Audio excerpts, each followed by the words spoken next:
So there's some kind of universality there. Is it somehow trivial, or is it something rather deep? I'm inclined to believe it's something rather deep. Had it not been for that, it's likely I probably wouldn't have stayed in academic physics. I'd have become a high school teacher or something of the kind.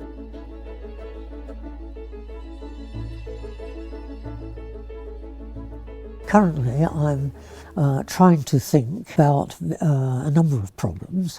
One of them concerns so-called Majorana fermions and so-called topological superconductors.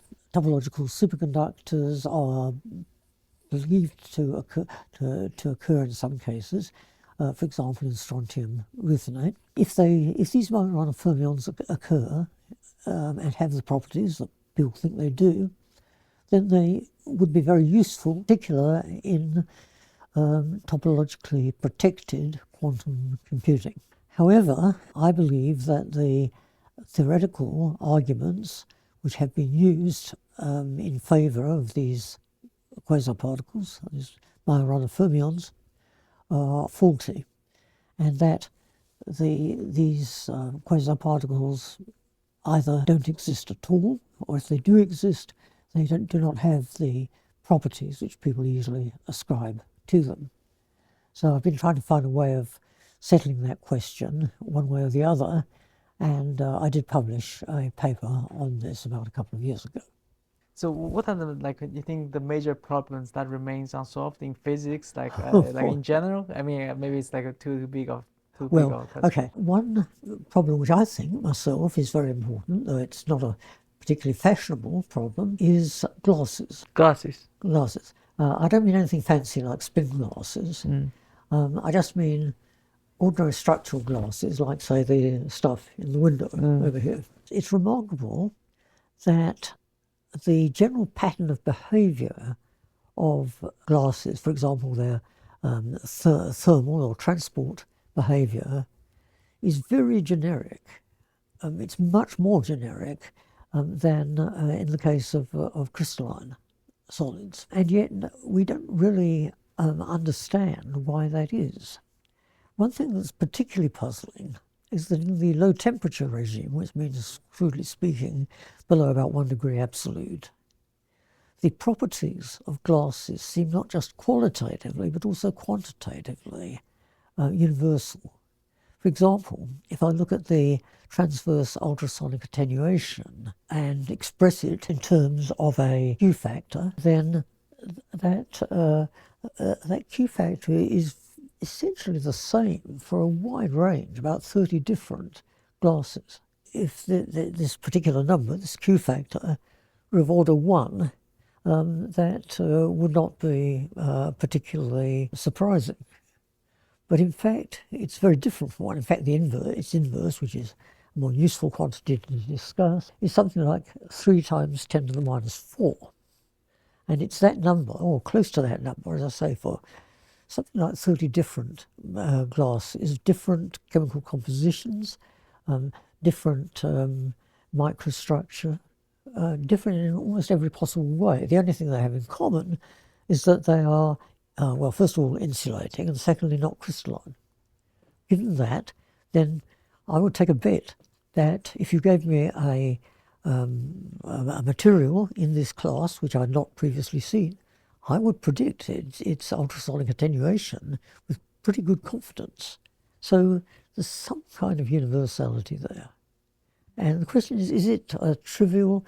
Is it somehow trivial, or is it something rather deep, connected with the structure of glasses?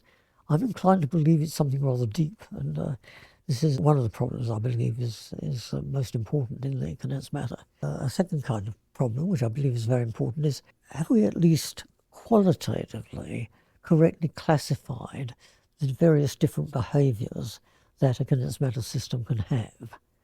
I mean, for example, we would first look at whether it's insulating or metallic. If it's metallic, we'd ask whether it's superconducting or ferromagnetic or whatever. Do these existing classifications really exhaust all possibilities, or are there new kinds of condensed phase which we've not at the moment imagined that experiment is going to turn up sometime in the next 10 and 20 years or so? So you once mentioned that you were a procrastinator. Is that correct? Is that correct? Yes. Yeah. So if you tag yourself, Well, procrastination is one possible tag. Um, uh, I tend to be interested in what you might call quirky topics which they may or may not be very important, but they have some little special aspect which distinguishes them and makes them stand out slightly from the background, as it were. For example, perhaps it's better to give an example of this. In the context of physics research, one of the things that interests me is whether I can use the amplification properties associated with superconductivity or superfluidity of helium-3, say, to examine phenomena in particle physics. In particular, whether I can verify using condensed matter systems, for example, helium-3, whether I can verify the existence of forces in nature which are which do not conserve parity but do conserve time reversal. And nowadays, of course, people do confirm the existence of these forces in particle accelerator experiments and so forth. But my question is, can you amplify these so that the violation of parity shows up on a macroscopic, everyday level scale? A sort of terribly fashionable topic, but it is, to my mind, it is rather interesting. A second one is a second topic in which I've been interested, and I actually did some work on this with a student some years ago, is the question of the propagation of the interface between two different phases of helium-3, the so-called A and B phases. This is something which can be measured experimentally, and one can try to figure out what controls the dynamics of this interface. And it turns out it's a very amusing problem. My student and I spent about 6 months sort of batting ideas backwards and forwards about it. And initially we got the result that the interface should travel, and I think we said a tenth of a centimetre per second, so a very low velocity. That was exactly the time at which an experimental group was measuring this quantity, and just at that moment they came back to us and said, well, ha ha ha, you've got it all wrong. It actually travels about 1 metre per second, so about 1,000 times as fast as we'd predicted. And so we then went back and figured out what had gone wrong. The technical answer is that the reflection of quasi-particles, some moving boundary, is not by ordinary reflection but by Andreev reflection, which occurs in superconductors and superfluids like helium-3. So once we realised that, we went back and redid all these arguments, and finally we did get out a result which is roughly consistent with the experimental one. Where you got your initial motivation from? Like, what makes you get into the field? Oh, just basically inertia. I had done my postgraduate degree, it was entirely, in fact, on liquid helium in one form or the other. And in fact, half of my thesis was on solutions of weak solutions of helium-4 in helium-3, which unfortunately doesn't really exist experimentally. I didn't know that at the time, but it was an open question whether that system would exist in nature or not, and it turns out it actually didn't. So that was, from that point of view, a waste of time, but it did familiarise me with some of the properties of normal state helium-3, and in particular the Landau Fermi liquid theory. I got a postdoc here at the University of Illinois. I didn't really quite know what I was supposed to be doing here, but after I'd been here for a couple of weeks, John Bardeen and Leo Kananoff came into my office and said, look, John Wheatley, a very well-known experimentalist, John Wheatley down in the basement here is doing experiments on liquid helium-3, and he's trying to find out whether these predictions that it would become superfluid are right or not. And what he's actually doing is to measure the spin diffusion coefficient. So why don't you try to think about how the spin diffusion coefficient would change if the system were to become superfluid. So that was the project that they initially suggested to me. So I started off thinking about that project, but it occurred to me that if I was going to do this properly, I had to try to put together two existing theories. One was the Landau theory of Fermi liquids, which was believed to be the correct description of the normal state of helium-3. And the other was the BCS theory of superconductivity, which was thought to be applied to the superfluid phase. So when I started doing this work, as far as I knew, no one had ever tried to put these two theories together, which in retrospect is a bit surprising, actually. I started to work on it. I realized that there was a Russian group which had worked on this. They tried to put together Landau Fermi liquid theory and BCS theory, but only at zero temperature. And at zero temperature, it's pretty boring. All that happens is that you get a sort of constant renormalization of things like the spin susceptibility and so on and so forth.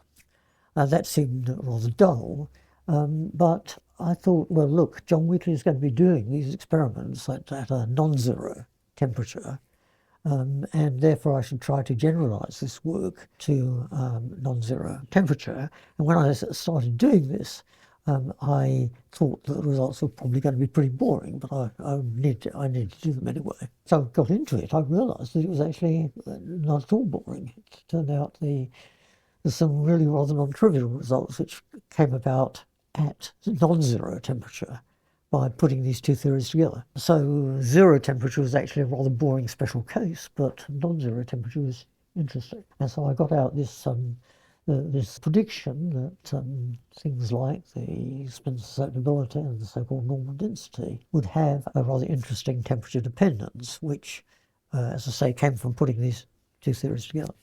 And that was quite exciting. I mean, I really got my adrenaline up. I wrote a short letter and later a longer paper on that. Had I known the literature much better than I did, I might have realised that these two results which I got, which I was very proud of, were probably actually not that original, because at least one of them had been essentially written down explicitly, and the other one, well, it had sort of been written down. I mean, it was buried in a whole mass of formalism in a Russian paper.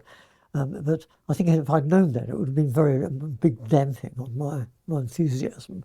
But luckily I didn't. So I was able to give talks at conferences and so forth on this, and people sort of appreciated it. And that was basically, I think, what kept me going in physics research. I think had it not been for that experience, the sort of surge of adrenaline that I got from that work, I think it's likely I probably wouldn't have stayed in academic physics. I'd have become a high school teacher or something like that. So what are the difficulties that you face when you put those theories together? Well, the only way that the sort of standard way of trying to put them together was the one which had been used at zero temperature by this Russian group. And that involved Green's functions and so on and so forth. A whole lot of rather messy, high-powered formalism. And I did do that. I mean, and in fact, it was only by doing that I originally found that something more interesting was coming out. But I somehow wasn't satisfied with that. I thought, look, you can't really understand what's going on just by staring at these grids functions and so forth. There has to be a simpler way of seeing it. And this is, I think, what really caught my imagination and fired me up. I was able to devise a sort of generalization of the Weiss theory of magnetism in terms of a so-called molecular field. I was able to generalize that to the problem of a Fermi liquid and express various quantities in terms of effective molecular fields and so on. And then it came out very clearly, more or less in 2 lines, that you were going to get this interesting result. So that was the bit that really fired me up. I mean, not the fact that I got the result, but the fact that you had this very intuitive picture of what was going on. So basically, you in the Weiss theory, you create, if you create a spin polarization, then that will give rise to an effective field, which will then react back on the spin polarization, and you have to solve the equation itself consistently. And what I did basically was to generalize that to not only to the molecular field in helium-3, which remember is not a ferromagnet, it's something different, but also to other quantities like the normal density of the liquid and so forth. And as I say, it was the striking sort of simplicity of this picture which really fired me up and got my adrenaline flowing.